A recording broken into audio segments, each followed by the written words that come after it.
So for the traditional book, I am going to read a story called The Man Who Walked Between the Towers that I would read in an elementary school classroom by Mordecai Gerstein.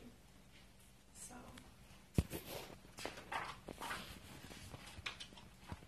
once there was two towers side by side. They were each 1/4 of a mile high, 1,340 feet, the tallest buildings in New York City. A young man saw them rise in the sky. He was a street performer. He rode a unicycle. He juggled balls and fiery torches. But most of all, he loved to walk and dance on a rope he tied between two trees. He looked not at the towers, but at the space between them and thought, what a wonderful place to stretch a rope, a wire on which to walk. Once the idea came to him, he knew he had to do it.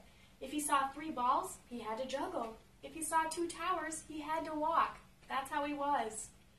Hadn't he danced on a wire between the steeples of Notre Dame Cathedral above his amazed home city, Paris? Why not here, between these 2 towers? Of course, he knew that, as in Paris, the police and the owners of the tower would never allow it. You must be crazy, they would say. You would fall for sure.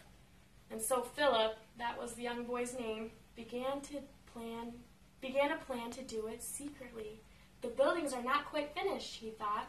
Maybe if I dressed up as a construction worker. Early on an August evening, he and a friend entered the South Tower. They got a 440-pound reel of cable and other equipment into the elevator, took it to the unfinished top 10 floors, and waited till nightfall when everyone had gone. Then they carried everything up 180 stairs to the roof. At midnight, on the other tower's roof, 2 more friends tied a thin, strong line to an arrow and shot it across to Philip, 140 feet away. It missed and landed on a ledge 15 feet below the roof. Bad luck, thought Philip. He crawled down to the ledge over the sparkling city and got the arrow. To its line he tied a stronger line, which his friends pulled back to their tower. To his end of the stronger line, Philip tied the cable, on which he would walk. It was 7/8 of an inch thick. His friends pulled the cable over to their tower, but it was so heavy that it slipped from Philip's grip. The cable's middle plummeted towards the street, pulling his friends on the other tower to the very edge. Philip, just in time, secured his end. It took 3 hours to pull the cable back up. Frantically, as the stars faded, they tightened it between the 2 towers.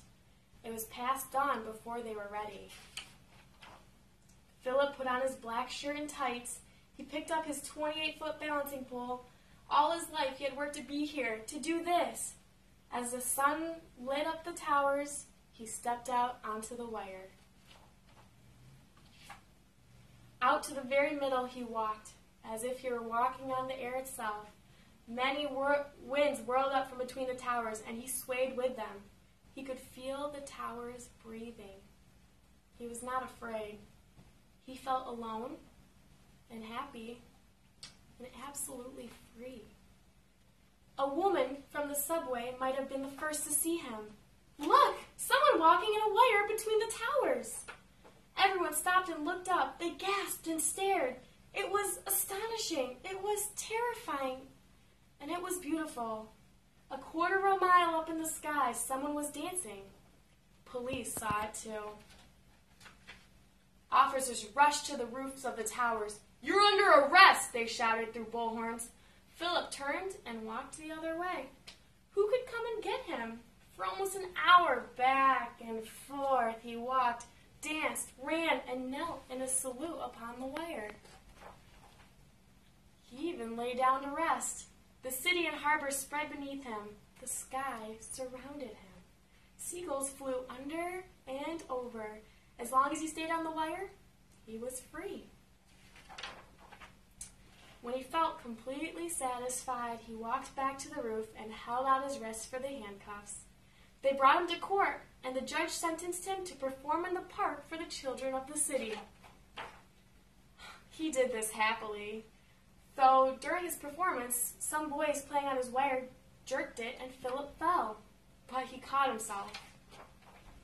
Now the towers are gone.